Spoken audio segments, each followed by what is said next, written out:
ಆತ್ಮೀಯ ಬಂಧುಗಳೇ, ಶ್ರೀರಾಮಚರಿತ ಮಾನಸ ಕಿಷ್ಕಿಂಧಾ ಕಾಂಡ. ಇದರಿಂದ ಇವತ್ತು ಚೋಪಾಯಿಗಳನ್ನು ತಿಳ್ಕೊಳ್ಳೋಣ.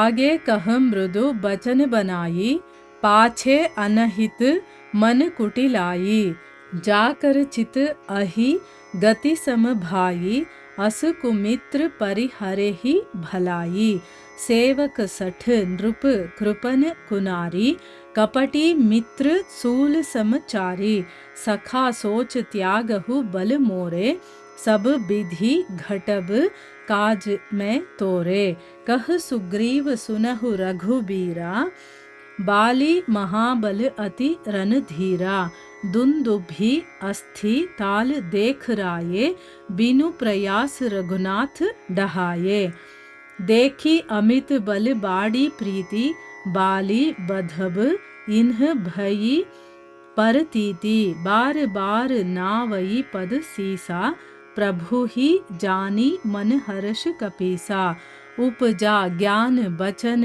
तब बोला, नाथ कृपा मन भयउ अलोला, सुख संपत्ति परिवार बढ़ाई, सब परिहरी करी हऊँ सेवकाई, ये सब राम भगति के बाधक, कहीं संत तव पद अवराधक, शत्रु मित्र सुख दुख जग माही, मायाकृत परमारथ नाही, बाली परम हित जासु प्रसादा, मिलेहु राम तुम्ह सपन बिषादा, सपने जेही सन होई लराई, ಜಾಗೆ ಸಮುझत ಮನ ಸಕುಚಾಯಿ. ಇವು ಚೌಪಾಯಿಗಳು. ಈಗ ಇದರ ಅರ್ಥವನ್ನು ತಿಳ್ಕೊಳ್ಳೋದಕ್ಕೆ ಪ್ರಯತ್ನ ಮಾಡೋಣ. ಇಲ್ಲಿ ತುಳಸಿದಾಸರು ಹೇಳ್ತಾರೆ, ಸುಗ್ರೀವನಿಗೆ ರಾಮ ಮಿತ್ರನ ಗುಣಗಳನ್ನು ಹೇಳ್ತಾ ಇದ್ದಾನೆ. ಮಿತ್ರ ಅಂತಂದ್ರೆ, ಒಬ್ಬ ಸ್ನೇಹಿತ ಅಂತಂದ್ರೆ ಹೇಗಿರ್ಬೇಕು, ಅವನ ಗುಣಗಳೇನು ಅಂತೆಲ್ಲ ಹೇಳ್ತಾ ಇದ್ದಾನಲ್ಲ. ಸೊ ಇಲ್ಲಿ ಮಿತ್ರನ ಗುಣಗಳನ್ನ ಹೇಳ್ದ ಇಷ್ಟೊತ್ತು, ಮತ್ತೆ ಸ್ನೇಹಿತ ಹೇಗಿರಬೇಕು ಅಂತ ಕೂಡ ಹೇಳ್ತಾ ಇದ್ದಾನೆ. ಎದುರುಗಡೆ ಅವನು ನೈಸಾಗಿ ಮಾತಾಡಿ, ಅಂದರೆ ಒಂದು ಒಳ್ಳೆ ರೀತಿಯಲ್ಲಿ ಕೋಮಲವಾಗಿ ಮಾತನಾಡಿ ಬೆನ್ನ ಹಿಂದೆ ಹಿರಿಯುವಂಥವನು, ಅಂದರೆ ಮುಂದೆ ಚೆನ್ನಾಗಿ ಮಾತಾಡಿ ಬೆನ್ನಿಗೆ ಚೂರಿ ಚುಚ್ಚೋನು ಅಂತ ಹೇಳ್ತಾರಲ್ಲ, ಆ ರೀತಿ ಕೆಟ್ಟ ಮನಸ್ಸಿನವನು ಆಗಿರಬಾರ್ದು. ಆಮೇಲೆ ಅಂಥವರ ಮನಸ್ಸಿರುತ್ತಲ್ಲ, ಅದು ಹಾವಿನ ಚಲನೆಯ ಹಾಗೆ ಅಕ್ರವಕ್ರವಾಗಿರುತ್ತೆ. ಅಂದರೆ ಅಂಥ ಮನಸ್ಸಿರುವಂಥವ್ನು ನಿಜವಾಗ್ಲೂ ಸ್ನೇಹಿತನಾಗಿರೋದಕ್ಕೆ ಸಾಧ್ಯ ಇಲ್ಲ. ಸೊ ಅವನ ಮನಸ್ಸು ಆ ರೀತಿ ಇದ್ದರೆ ಏನಿರುತ್ತೆ, ಹಂಕು ಡೊಂಕಾಗ ಹರಿಯತ್ತಲ್ಲ, ಆ ರೀತಿ ಅವನ ಮನಸ್ಸು ಕೂಡ ಆಕ್ರವಕ್ರವಾಗಿರುತ್ತೆ. ಈ ರೀತಿಯ ಕುಟಿಲತನ ಯಾರಲ್ಲಿರುತ್ತೋ ಅಂಥವ್ರನ್ನ ಬಿಟ್ಟುಬಿಡೋದೇ ಒಳ್ಳೆಯದು. ಸ್ನೇಹಿತನ ಮಾಡ್ಕೊಳ್ತೀವಿ, ಆಮೇಲೆ ಅವನಿಗೇನಾದರೂ ಈ ರೀತಿಯ ಒಂದು ಗುಣ ಇದ್ದೆ ಅಂತಂದಾಗ ಅಂಥವನನ್ನು ಬಿಟ್ಟುಬಿಡೋದೊಳದು. ಅವನ ಒಂದು ಸ್ನೇಹವನ್ನು ನಾವು ಮಾಡೋಕ್ಕೆ ಹೋಗಬಾರ್ದು. ಆಮೇಲೆ ಮೂರ್ಖನಾದಂತಹ ಸೇವಕ, ಕೃಪಣನಾದಂತಹ ರಾಜ, ಕುಟಿಲಿಯಾದಂತಹ ಹೆಂಡತಿ, ಕಪಟಿಯಾದಂತಹ ಸ್ನೇಹಿತ, ಈ 4 ಜನ ಶೂಲದ ಹಾಗೆ, ಒಂದು ತ್ರಿಶೂಲ ಚುಚ್ಚಿದ್ರೆ ಎಷ್ಟು ನೋವಾಗಿರುತ್ತೋ ಆ ರೀತಿ ದುಃಖವನ್ನು ಕೊಡುವಂಥವ್ರು. ಗೆಳೆಯ, ನೀನು ನಿನ್ನ ಬಲದ ಮೇಲೆ ಭರವಸೆಯನ್ನು ಇಟ್ಕೊಂಡು ನಿಶ್ಚಿಂತನಾಗಿರು, ನಾನೆಲ್ಲ ರೀತಿಯಿಂದ ನಿನಗೆ ಸಹಾಯ ಮಾಡ್ತೀನಿ ಅಂತ ಹೇಳ್ತಾನೆ. ನೋಡಿ, ಸೇವಕ ಮೂರ್ಖನಾಗಿದ್ದರೆ ಆ ಒಡೆಯನಿಗೆ ತುಂಬ ತೊಂದರೆ ಆಗುತ್ತೆ. ಆಮೇಲೆ ಕೃಪಣನಾದಂಥ ರಾಜ ಎಲ್ಲರಿಗೂ ದಾನಿಯಾಗಿರಬೇಕು, ಕೊಡುವಂಥ ಒಂದು ಮನಸ್ಸು ಅವನಲ್ಲಿರಬೇಕು. ಅವನು ಏನಾದರೂ ಕೃಪಣನಾಗ್ಬಿಟ್ರೆ, ಜಿಪುಣನಾಗ್ಬಿಟ್ರೆ ಅಂಥ ರಾಜನಿಂದನೂ ಕೂಡ ದುಃಖ ಆಗುತ್ತೆ. ಆಮೇಲೆ ಕುಲಟೆಯಾದಂಥ ಹೆಂಡತಿ ವಿಶ್ವಾಸ ಪಾತ್ರಳಾಗಿರಬೇಕು. ಅದೇ ಕುಲಟಿ ಆದರೆ, ಅಂದರೆ ಬೇರೆ ಗಂಡಸರ ಜೊತೆನೂ ಅವಳು ಹೋಗ್ಬಿಟ್ರೆ, ಈಗ ಒಂದು ಮನೆ ಚೆನ್ನಾಗಿದೆ, ಆ ಮನೆಯ ಒಂದು ವಾತಾವರಣ ಹೇಗಿದೆ ಅಂತಂದರೆ ಅದು ಒಂದು ಹೆಣ್ಣಿನಿಂದನೇ ಗೊತ್ತಾಗೋದು. ಆ ಹೆಣ್ಣು ಹೇಗಿರ್ತಾಳೋ ಆ ಮನೆ ವಾತಾವರಣ ಹಾಗಿರುತ್ತೆ ಅಂತ ಹೇಳ್ತಾರೆ. ಸೊ ಕುಲಟಿಯಾದಂಥ ಹೆಂಡತಿ ಇರಬಾರ್ದು. ಆಮೇಲೆ ಕಪಟಿ ಅಂದರೆ ಮೋಸ ಮಾಡುವಂಥ ಸ್ನೇಹಿತ. ಯಾಕಂದರೆ ಸ್ನೇಹತ್ವ ಅಂತಂದ್ರೇ ಅದು ಒಂದು ವಿಶ್ವಾಸ, ನಂಬಿಕೆಗೆ ಹೆಸರಾಗಿರುವಂಥದ್ದು. ಅಲ್ಲಿ ಕಪಟಿ ಆಗಿಬಿಟ್ರೆ ಸ್ನೇಹಿತ, ನಿಜವಾಗ್ಲೂ ಅದು ನಮಗೆ ಶೂಲದ ಹಾಗೆ ದುಃಖವನ್ನು ಕೊಡುವಂಥದ್ದು ಅಂತ ಇಲ್ಲಿ ರಾಮ ಹೇಳ್ತಾನೆ. ಸೊ ನೀನು ನನ್ನ ಬಲದ ಮೇಲೆ ಭರವಸೆಯನ್ನು ಇಟ್ಟು ನೀನು ನಿಶ್ಚಿಂತೆಯಾಗಿರು, ನಾನು ನಿನಗೆ ಸಹಾಯ ಮಾಡೇ ಮಾಡ್ತೀನಿ ಅಂತ ಅಂದ್ಬಿಟ್ಟು ಹೇಳ್ತಾನೆ.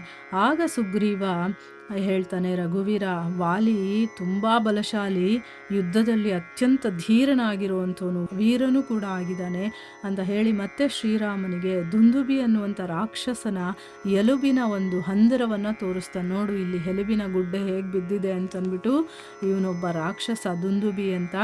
ಆಮೇಲೆ ಸಪ್ತ ತಾಲ ವೃಕ್ಷಗಳನ್ನು ತೋರಿಸ್ತಾನೆ. 7 ತಾಲವೃಕ್ಷಗಳಿರುತ್ತಲ್ಲ ಅದನ್ನೂ ಕೂಡ ತೋರಿಸ್ತಾನೆ.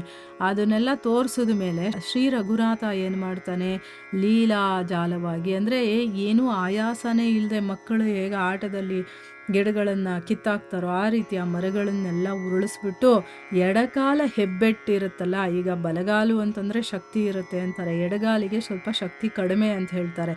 ಆ ಎಡಗಾಲ ಹೆಬ್ಬೆಟ್ಟಿನಿಂದಾನೇ ಆ ಎಲುಬಿನ ಹಂದರ ಇರುತ್ತಲ್ಲ, ಒಂದು ಗುಡ್ಡೆ ಇರುತ್ತಲ್ಲ, ಅದನ್ನು 10 ಯೋಜನೆ ದೂರಕ್ಕೆ ನೋಡಿ, ಇಲ್ಲೇ ಎಲ್ಲೋ ಬಿಸಾಕಿಲ್ಲ ಅವನು, ಬರೀ ಒಂದು ಹೆಬ್ಬಟ್ಟಿನಿಂದ ಅದನ್ನು 10 ಯೋಜನೆ ದೂರಕ್ಕೆ ಹಾರಿಸ್ಬಿಡ್ತಾನೆ.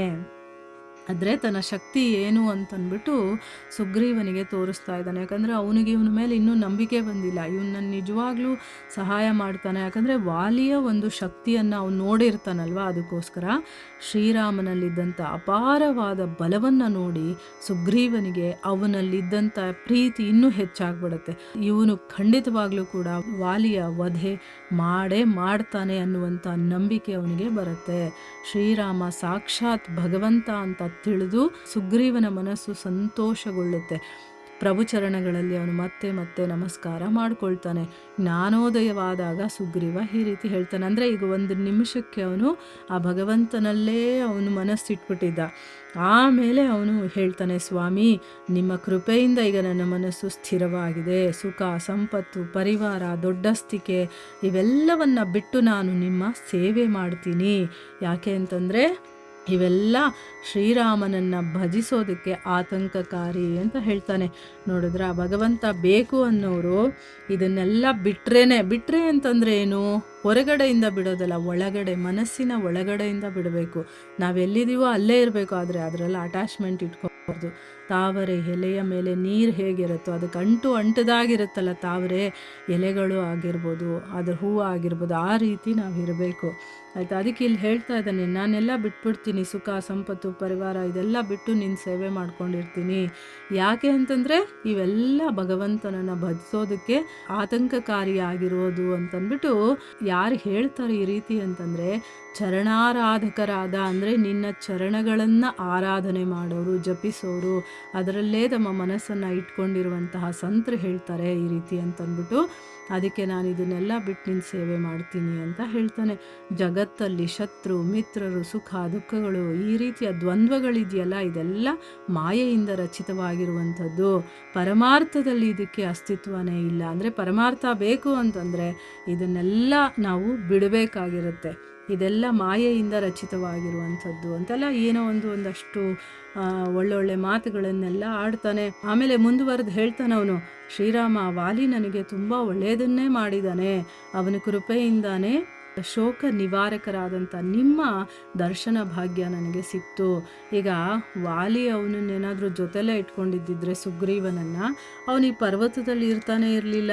ಅವನಲ್ಲಿಲ್ಲ ಅಂತಂದರೆ ಈಗ ರಾಮನ ಭೇಟಿನೂ ಕೂಡ ಆಗ್ತಿರ್ಲಿಲ್ಲ ಅವನಿಗಲ್ವಾ. ಅದಕ್ಕೋಸ್ಕರ ಇಲ್ಲಿ ಹೇಳ್ತಾ ಇದ್ದಾನೆ, ವಾಲಿ ನನಗೆ ಒಳ್ಳೆಯದೇ ಮಾಡಿದ್ದಾನೆ, ನೋಡಿ ಇವನ ಮನಸ್ಸು ಎಷ್ಟು ಒಳ್ಳೆಯದು ಅಂತಂದ್ಬಿಟ್ಟು. ಅವನು ಇವನಿಗೆ ಕೆಟ್ಟದ್ದು ಮಾಡಿದರೂ ಕೂಡ ಒಳ್ಳೆಯದು ಅಂತ ಹೇಳ್ತಾ ಇದ್ದಾನೆ. ಯಾಕೆ ಅಂದರೆ ಅವನಿಗೀಗ ರಾಮನ ದರ್ಶನ ಆಗ್ತಾ ಇದೆಯಲ್ವಾ, ಅದಕ್ಕೋಸ್ಕರ. ಸೊ ನಮ್ಮ ಜೀವನದಲ್ಲೂ ಅಷ್ಟೇ, ಏನೇ ಒಂದು ಕೆಟ್ಟ ಘಟನೆ ಅಂತ ಅನಿಸಿದ್ರು ನಮಗೆ ಅದು ಒಳ್ಳೆಯದಕ್ಕೆ ಆಗಿರುತ್ತೆ. ಅದನ್ನು ನೋಡೋದನ್ನು ಕಲಿಬೇಕು ನಾವು. ನಮಗೇನೋ ಒಂದು ನಮ್ಮಿಂದ ಏನೋ ಒಂದು ಕಿತ್ಕೊಂಡ್ಬಿಟ್ಟ ಭಗವಂತ ಅಂತಂದರೆ, ನನಗೆ ಭಗವಂತ ಮೋಸ ಮಾಡಿಬಿಟ್ಟ ಅಂತೆಲ್ಲ ಬೈಕೊಳ್ತೀವಿ. ಆದರೆ ಮುಂದೆ ಹೋದಾಗ ನಮಗೆ ಆಮೇಲೆ ಗೊತ್ತಾಗುತ್ತೆ, ಇದಕ್ಕೆ ಅದು ಆಗಿರೋದು. ಸೊ ನನ್ನ ಜೀವನದಲ್ಲಿ ಈ ಘಟನೆ ನಡೆಯೋದಕ್ಕೆ ಒಂದು ಒಳ್ಳೆ ಕಾರಣನೇ ಆಗಿದೆ, ಭಗವಂತ ಒಳ್ಳೆಯದೇ ಮಾಡಿದ್ದಾನೆ ಅಂತ ನಮ್ಗೆ ಆಮೇಲೆ ಅನಿಸುತ್ತೆ. ಸೊ ಇಲ್ಲಿ ಹೇಳ್ತಾ ಇದ್ದಾನೆ, ಈ ಶೋಕಗಳನ್ನೆಲ್ಲ ನಿವಾರಣೆ ಮಾಡುವಂಥ ನಿನ್ನ ದರ್ಶನ ಭಾಗ್ಯ ನನಗಾಯಿತು. ಈ ರೀತಿಯ ಹಿತವನ್ನು ಮಾಡಿರುವಂಥ ಅವನ ಜೊತೆ ಸ್ವಪ್ನದಲ್ಲೂ ಕೂಡ ಯುದ್ಧ ಮಾಡಿದ್ರೂ ಕೂಡ ನನಗೆ ಎಚ್ಚರ ಆಗುತ್ತಲ್ಲ, ಆಗ ನಾಚಿಕೆ ಆಗುತ್ತೆ. ಯಾಕಂದರೆ ಅಂಥ ಭಗವಂತನನ್ನು ಭೇಟಿ ಮಾಡುವಂಥ ಒಂದು ಅವಕಾಶವನ್ನು ಕಲ್ಪಿಸ್ಕೊಟ್ಟಂಥ ವಾಲಿ ಜೊತೆ ನಾನೇನಾದರೂ ಕನಸಲ್ಲಿ ಯುದ್ಧ ಮಾಡಿದ್ರು ಕೂಡ ಎಚ್ಚರಿಕೆ ಆದಮೇಲೆ ನನಗೆ ನಾಚಿಕೆ ಆಗುತ್ತೆ. ಪ್ರಭು ಎಲ್ಲವನ್ನ ಬಿಟ್ಟು ಹಗಲು ಇರುಳು ನಿಮ್ಮನ್ನೇ ಭಜಿಸುವಂತೆ ಆಗಬೇಕು ನನಗೆ, ಆ ರೀತಿ ಅನುಗ್ರಹ ಮಾಡಿ ಅಂತಂದ್ಬಿಟ್ಟು ಅವನು ಹೇಳ್ತಾನೆ. ನೋಡಿದ್ರೆ ಭಗವಂತನನ್ನು ನೋಡಿಬಿಟ್ಮೇಲೆ ನಮಗೆ ಇನ್ಯಾವುದ್ರ ಮೇಲೂ ಆಸಕ್ತಿ ಬರೋದಿಲ್ಲ, ಆಸೆ ಇರೋದಿಲ್ಲ, ಎಲ್ಲ ನಮ್ಮಿಂದ ಹೊರಟೋಗ್ಬಿಡುತ್ತೆ. ಅದಕ್ಕೋಸ್ಕರ ಇಲ್ಲಿ ಸುಗ್ರೀವ ಆ ಭಗವಂತನನ್ನು ನೋಡಿದ ಮೇಲೆ, ಅವನು ಭಗವಂತ ಅಂತ ಗೊತ್ತಾದ ಮೇಲೆ ಅವನಿಗೆ ಪ್ರಾರ್ಥನೆಯನ್ನು ಮಾಡಿಕೊಳ್ತಾ ಇದ್ದಾನೆ. ಇಲ್ಲಿಗೆ ನಾವು ನಿಲ್ಲಿಸೋಣ. ಹರೇ ಕೃಷ್ಣ.